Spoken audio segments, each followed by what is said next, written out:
She pulled her hand back like she'd touched something diseased. In the lobby of Chicago's most exclusive hotel tech CEO, Victoria Ashford called security on a black man who dared to approach her. His crime, wearing a polo shirt instead of a suit, looking like he didn't belong. "Remove him," she ordered.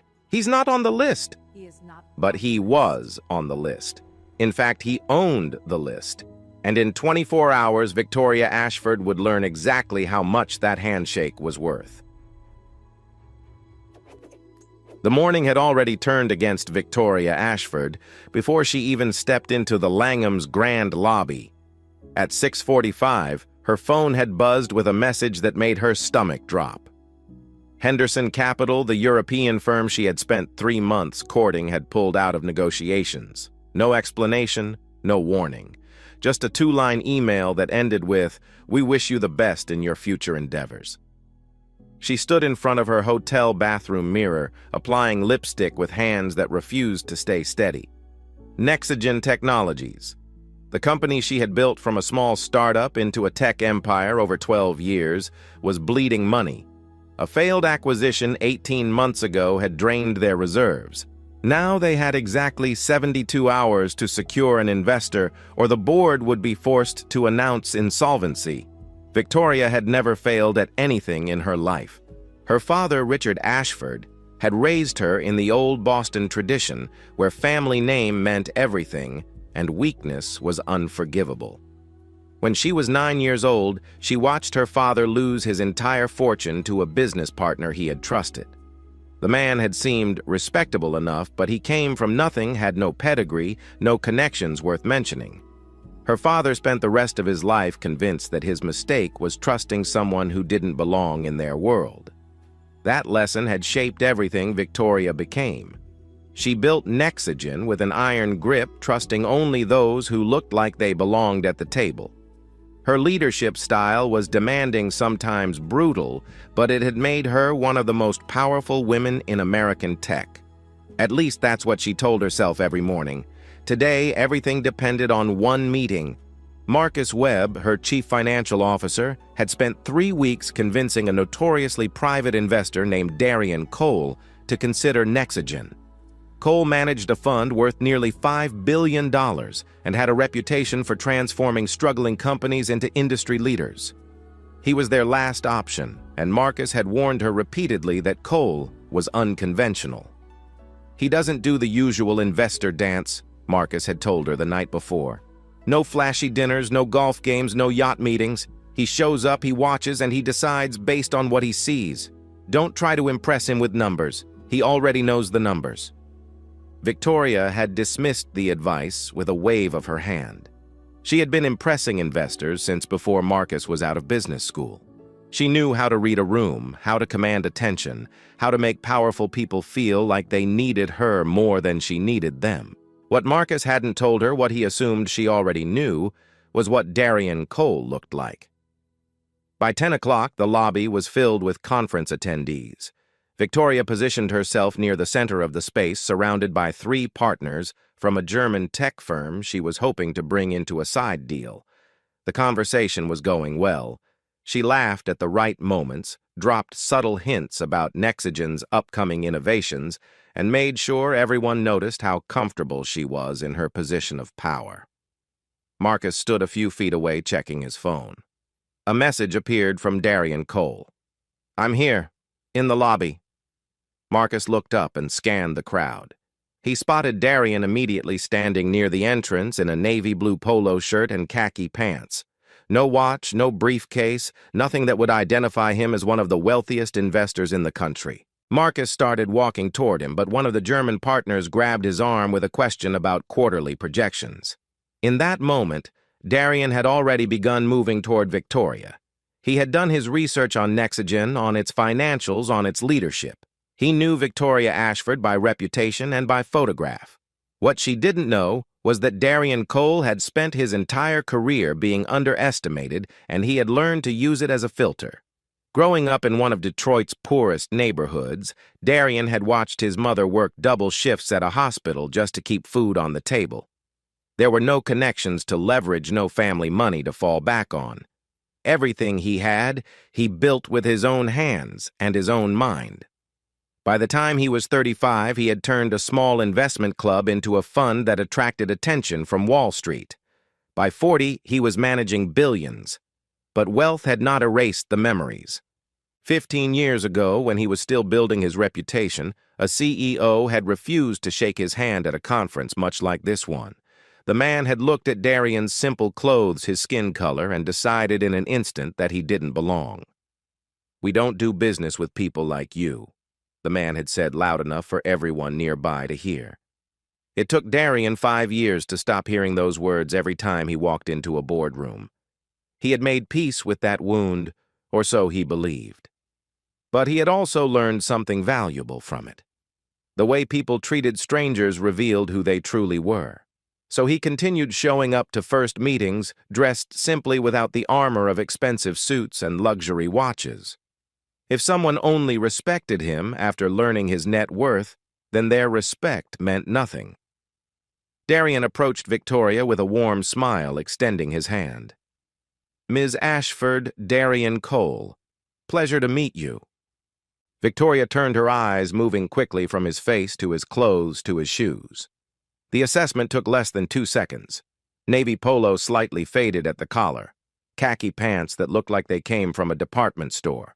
No visible signs of wealth, no conference badge, nothing that said he belonged among the executives and investors filling the room. Her brain, already operating in crisis mode from the morning's bad news, made a snap judgment. She pulled her hand back and took a half step away from him. "I'm sorry, do I know you?" Her voice carried the particular coldness she reserved for people who wasted her time. Darian kept his hand extended. "We have a meeting scheduled. Marcus Webb arranged it." Victoria glanced at the German partners who were watching with polite curiosity. Something about this man's casual confidence made her defensive, made her feel like she was losing control of a room she had dominated moments before. "I don't have any meeting with someone dressed like a maintenance worker," she said, her voice rising just enough to draw attention from nearby groups. "This is a private event. I don't know how you got in here, but I'm going to have to ask you to leave." Darian lowered his hand slowly. "Ms. Ashford, if you would just let me explain—" "Security." Victoria's voice cut through the lobby noise like a blade. 2 men in dark suits appeared within seconds. She pointed at Darian without looking at him. "This man doesn't have authorization to be here. Please escort him out." The security guards moved toward Darian, positioning themselves on either side of him. Around the lobby, conversations stopped. Dozens of eyes turned toward the scene. Victoria stood tall, chin raised, projecting absolute certainty that she was doing the right thing. Darian looked at her for a long moment. There was no anger in his expression, no indignation. Just a deep, tired disappointment, as if he had hoped for something different and found exactly what he expected. He spoke quietly, words meant only for her. "I understand." Then he allowed the security guards to lead him toward the exit. He didn't protest, didn't demand to speak to a manager, didn't pull out his phone to prove his identity. He simply walked away. Marcus finally broke free from the German partners and rushed across the lobby, arriving just in time to see Darian disappear through the revolving doors. His face went pale. Outside, the Langham Darian stood on the sidewalk and took a deep breath of the cold Chicago air. The old wound had opened again, but this time it felt different. He wasn't a young investor trying to prove himself anymore. He was a man who had built an empire precisely so he would never have to beg for a seat at anyone's table. He pulled out his phone and called his assistant. "Cancel everything related to Nexagen Technologies," he said, "permanently." His assistant's voice came through confused. "Sir." "The meeting was supposed to happen this morning. Did something go wrong?" Darian watched a taxi pass by its yellow paint catching the gray morning light. "There are things money can't buy, and there are people money shouldn't save." He ended the call and slipped the phone back into his pocket. The decision was already made. It wasn't about personal insult, though the sting was real. It was about something larger.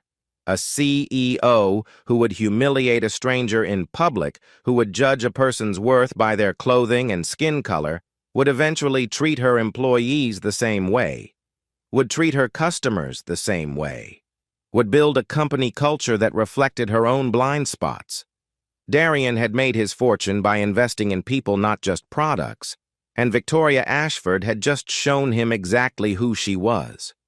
He walked away from the Langham without looking back, leaving behind a company that desperately needed his help and a woman who didn't yet understand what she had just destroyed. Marcus caught up with Victoria just as she was accepting congratulations from the German partners for handling that situation so professionally. He grabbed her elbow and pulled her toward a quiet corner near the elevators, his grip tighter than she had ever felt from him.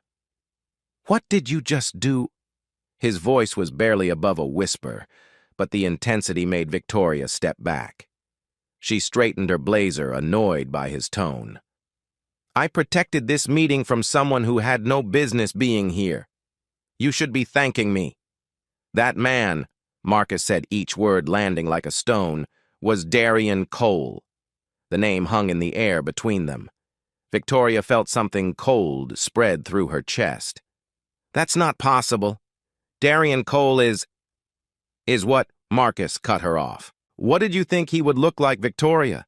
Did you expect him to show up dripping in diamonds, wearing a sign around his neck with his net worth printed on it?" Victoria's mind raced backward through the last few minutes, replaying every detail. The navy polo, the khaki pants, the warm smile, the hand extended in greeting, and her own voice sharp and dismissive, calling him a maintenance worker in front of 50 people. "He didn't look like an investor," she said, but the words sounded hollow even to her own ears. Marcus stared at her with an expression she had never seen before. In 7 years of working together, he had always been the steady one, the professional who smoothed over conflicts and translated her aggressive leadership into something palatable for the outside world. Now something in his eyes looked broken. "He looked like me," Marcus said quietly. A black man in a room full of people who already decided what he was worth before he opened his mouth. Victoria opened her mouth to respond, but nothing came out. Marcus turned and walked away, leaving her standing alone by the elevators while the conference buzzed around her, oblivious to the disaster that had just unfolded. She spent the next 3 hours trying to undo what she had done. First came the phone calls, one after another, to Darian Cole's office, each one ending in the same polite rejection. Mr. Cole was unavailable. Mr. Cole was not accepting calls. Mr. Cole had left specific instructions that no communication from Nexagen Technologies would be forwarded to him. Then came the emails. She wrote and rewrote them, trying to find the right combination of apology and explanation that might get through to him. She sent 5 different versions over the course of 2 hours. None received a response. Finally, she tried LinkedIn, sending a connection request with a personal note attached. The notification came back within minutes. Darian Cole had viewed her profile. He had read her message. He had not accepted. By 7 o'clock that evening, the first posts started appearing on social media. Someone in the lobby had filmed the entire incident. The video showed everything in painful clarity. Victoria's dismissive gesture, her loud announcement to security, Darian's quiet dignity as he was led out like a criminal. The caption read, "Tech CEO Victoria Ashford has black investor escorted out of conference for not belonging.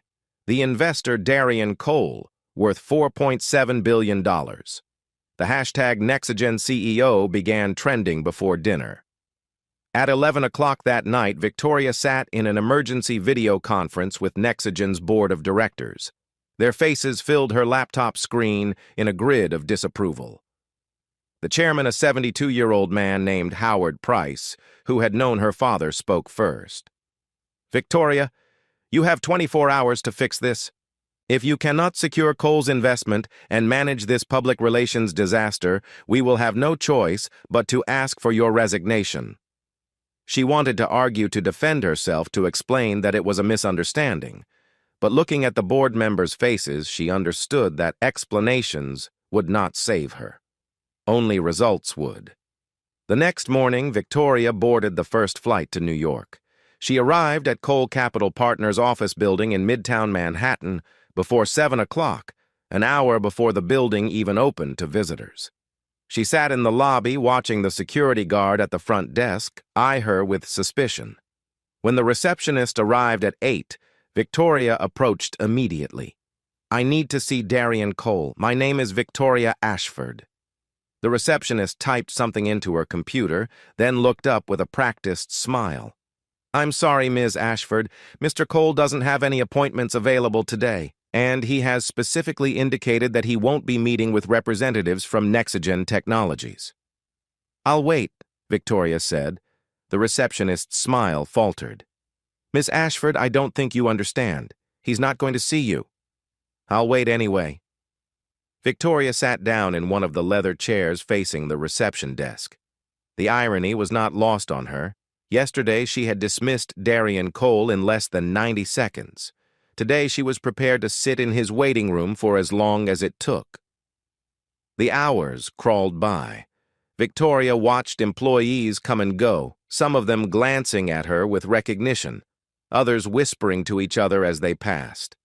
By noon, her phone had filled with messages from board members, from journalists, from former colleagues expressing their disappointment. She ignored all of them.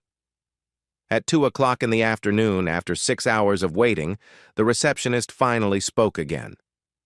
"Ms. Ashford, Mr. Cole will see you now. You have 10 minutes." Victoria stood her legs stiff from sitting so long. She smoothed her skirt, took a deep breath, and followed a young assistant through a maze of hallways to a corner office with floor-to-ceiling windows overlooking the Manhattan skyline. Darian Cole stood by those windows, his back to the door. He was wearing the same style of clothes as yesterday, a simple button-down shirt and dark slacks. He didn't turn around when Victoria entered. "Close the door," he said. Victoria did as she was told.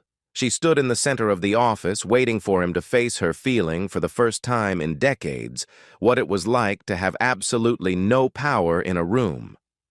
"Mr. Cole," she began, "I came to apologize. What happened yesterday was a terrible mistake. I didn't know who you were, and I made an assumption that I deeply regret." Darian finally turned around. His face was calm, almost serene, but his eyes held something harder. "Stop right there," he said. "Let me ask you something. What exactly is your apology for?" Victoria felt the ground shift beneath her. "For not recognizing you, for embarrassing you in front of all those people, for calling security when I should have... when you should have what?" Darian walked slowly toward his desk but didn't sit down. "When you should have checked my credentials first, when you should have Googled my face before the meeting. Is that what you're sorry for? That you didn't do your homework?" Victoria struggled to find the right words. "I'm sorry for the way I treated you." Darian shook his head. "You're sorry for the way you treated me because I turned out to be someone important. But here's what keeps me up at night, Ms. Ashford. If I really had been just a maintenance worker, if I really had been someone who wandered into that lobby by accident, would you be here apologizing, or would you still be congratulating yourself for protecting your precious event from someone who didn't belong?" The question hit Victoria like a physical blow. She had no answer because she knew what the answer was. "The problem isn't that you didn't know who I was," Darian continued. "The problem is that you looked at me and decided I wasn't worthy of basic human respect. You saw a black man in casual clothes and your first instinct was to treat him like a threat. Not a potential partner, not a fellow professional, not even a stranger deserving of common courtesy. A threat." Victoria felt tears forming in her eyes, and she hated herself for it. Crying felt like another manipulation, another way of making this about her own feelings instead of what she had done. 15 years ago, Darian said, "A CEO did the same thing to me at a conference in Boston. He told me in front of a room full of people that his company didn't do business with people like me. It took me 5 years to stop hearing those words every time I walked into a meeting. 5 years to believe again that I belonged in rooms where decisions were made. He walked closer to Victoria, close enough that she could see the fine lines around his eyes, the gray at his temples. "I thought I had healed from that," he said. "I thought I had moved past it. But when you looked at me yesterday when you called security like I was something to be disposed of, I realized that wound never really closed. It just stopped bleeding for a while." Victoria's voice came out cracked. "I don't know how to make this right." "You can't make it right," Darian said. "What's done is done. But you can decide what happens next." He walked behind his desk and sat down, his demeanor shifting from personal to professional. "I've looked at Nexagen's financials. Your company is salvageable, but barely. You have maybe 48 hours before your creditors start circling. The board will push you out either way, but the question is whether Nexagen survives at all." "Will you invest?" Victoria asked. The words felt like begging, which she realized was exactly what they were. "That depends on you. I have conditions." Victoria nodded. "Name them."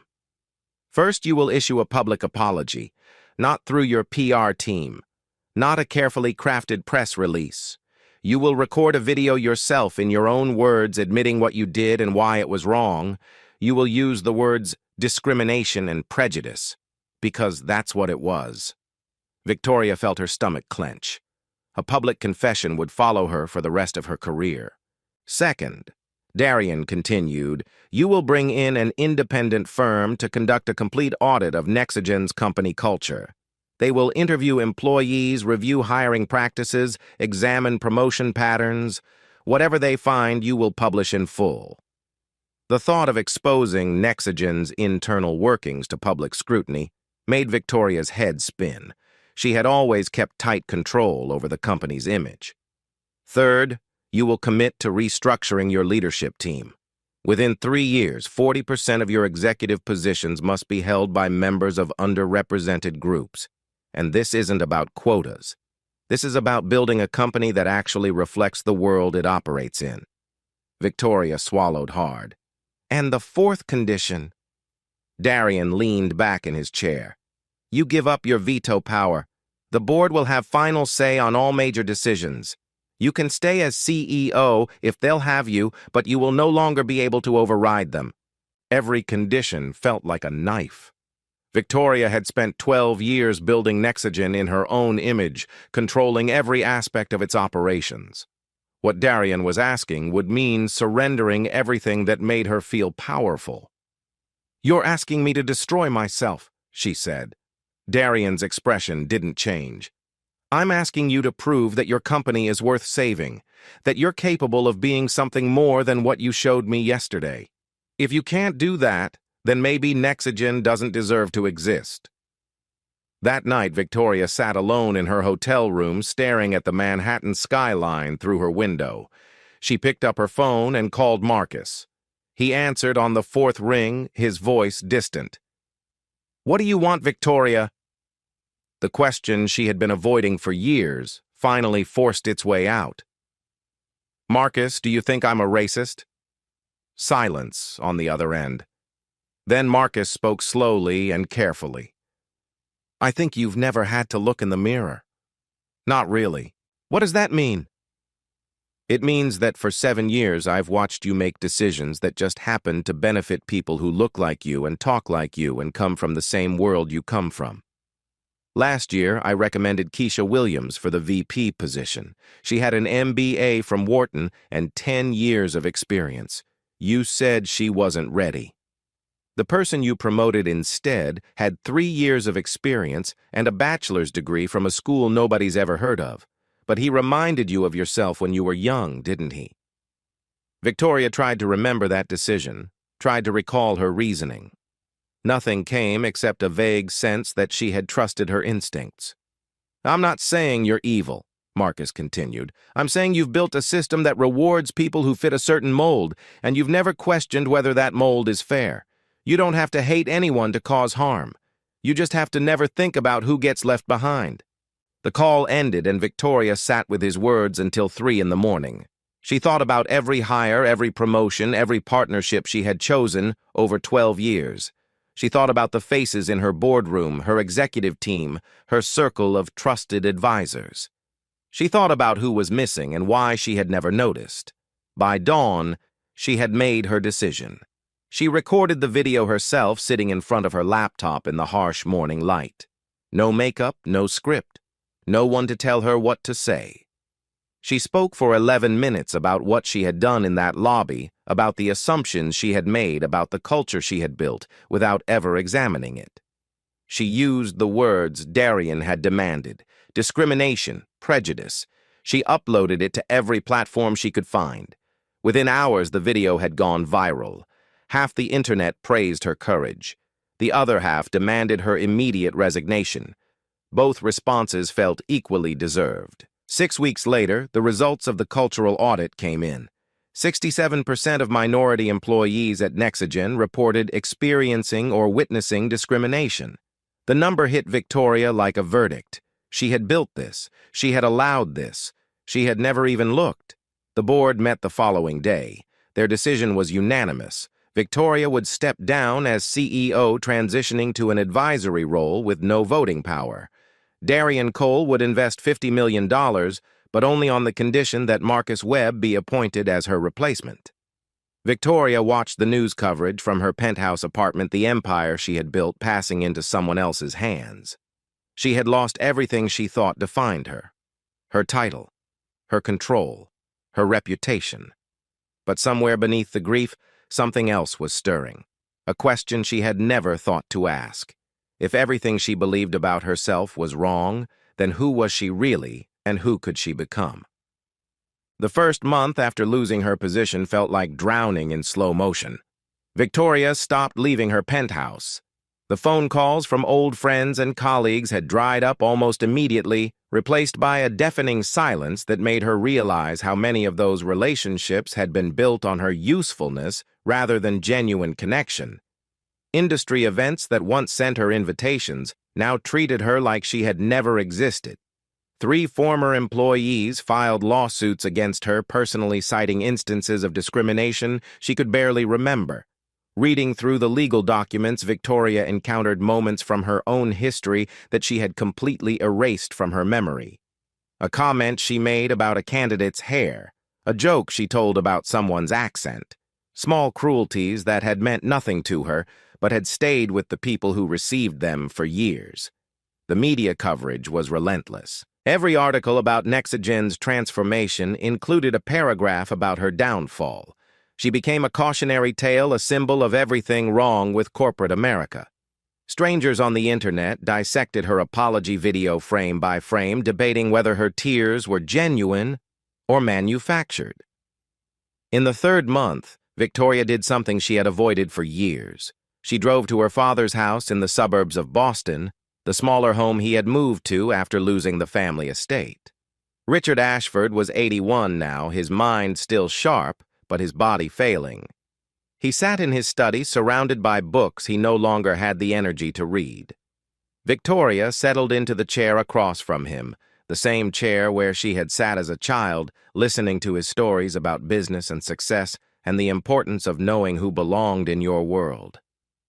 "I need to ask you something," she said, "about the partner who ruined you, the one who took everything." Her father looked at her with tired eyes. "Why does that matter now?"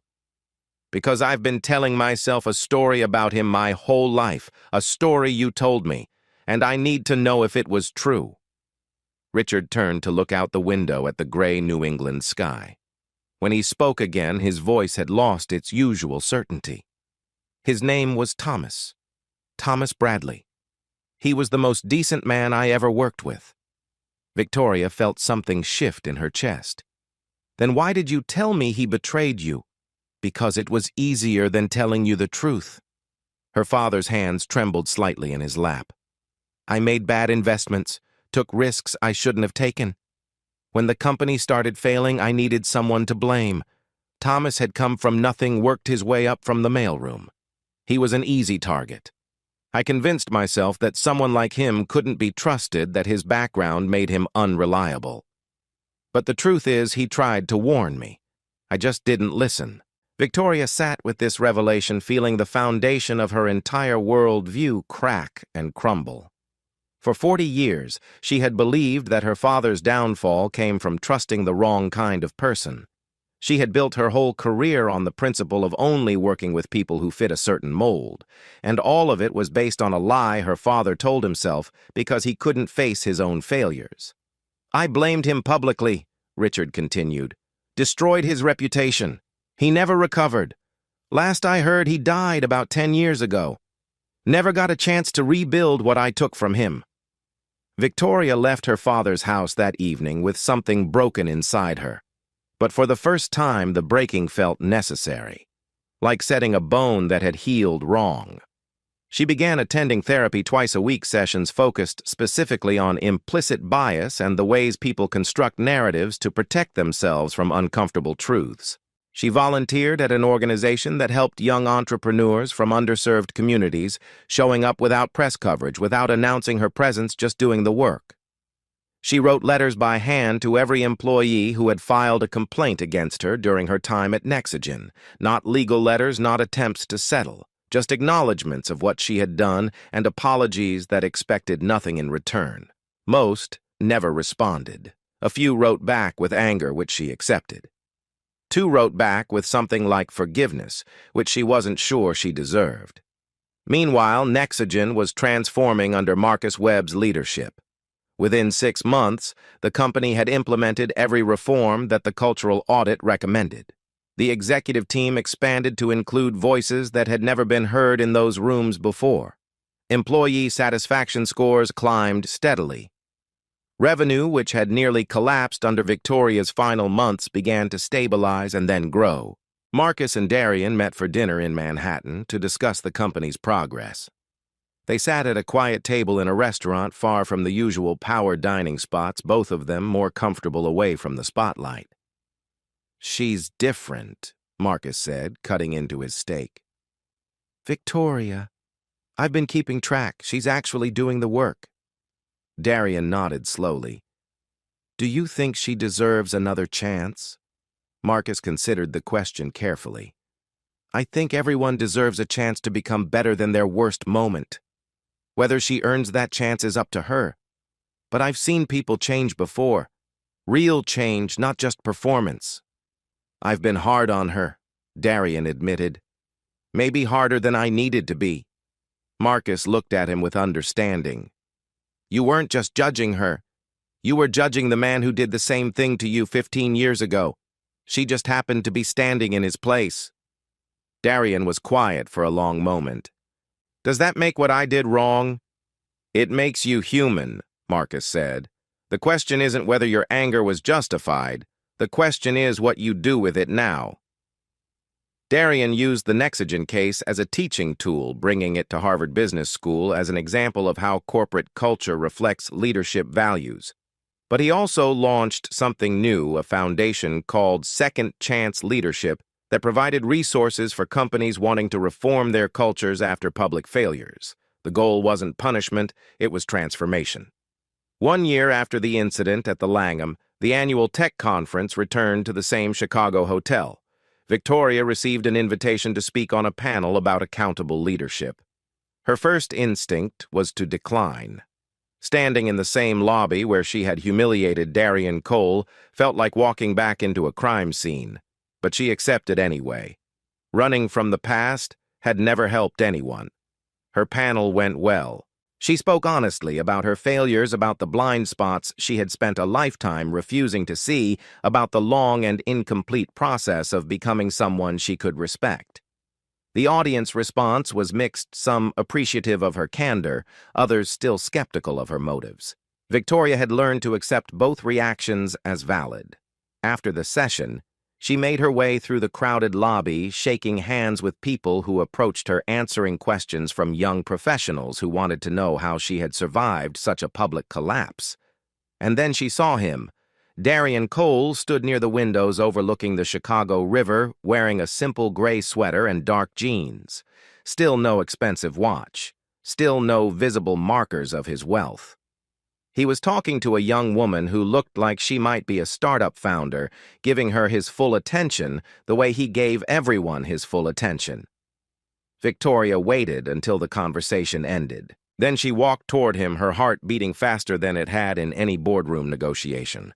Darian saw her coming and watched her approach without moving. When she reached him, Victoria did something she had never done before in her entire professional life. She extended her hand first. "Mr. Cole, thank you for coming." Darian looked at her hand, then at her face. A year of change was written there in the lines around her eyes, in the absence of the armor she used to wear. He took her hand and shook it. "Thank you for inviting me," he said. Victoria held the handshake a moment longer than necessary. "I'll never be able to apologize enough for what happened in this lobby." Darian released her hand gently. "Apologies aren't really about words, they're about what you do after. And from what I've seen, you've done enough." Victoria felt tears threatening but held them back. "I lost everything I thought I needed to be worthy of respect. My title, my power, my reputation, and somehow for the first time in my life I feel like I might actually deserve my own respect." Darian nodded slowly, a small smile crossing his face. "That's the only kind of respect that really matters." They stood together for a moment, two people who had been on opposite sides of the same wound, looking out at the lobby where everything had fallen apart. The same marble floors, the same crystal chandeliers, the same crowd of executives and investors measuring each other's worth. But something had changed. Not the room, not the people in it. Just two of them standing by the window, finally seeing each other clearly. Victoria spoke quietly, almost to herself. "Respect should never be earned by status. It should be given by default." Darian glanced at her with surprise. "I've said that exact thing in a dozen speeches, but it sounds different coming from you."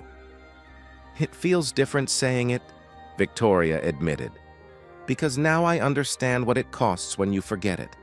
They parted ways without drama, without grand gestures, without promises of friendship or reconciliation. Some wounds heal, some leave scars, but all of them teach you something if you're willing to learn. Victoria walked out of the Langham into the bright Chicago afternoon, leaving behind the woman she used to be. The handshake she had offered wasn't a plea for redemption. It was simply an acknowledgement that every person who crosses your path deserves to be seen as fully human. That lesson had cost her everything, and it was worth every bit of what she paid. This story makes me wonder, how many times have we judged someone before giving them a chance to speak? Have you ever been in a situation where someone underestimated you, or maybe you realized later that you had misjudged someone else?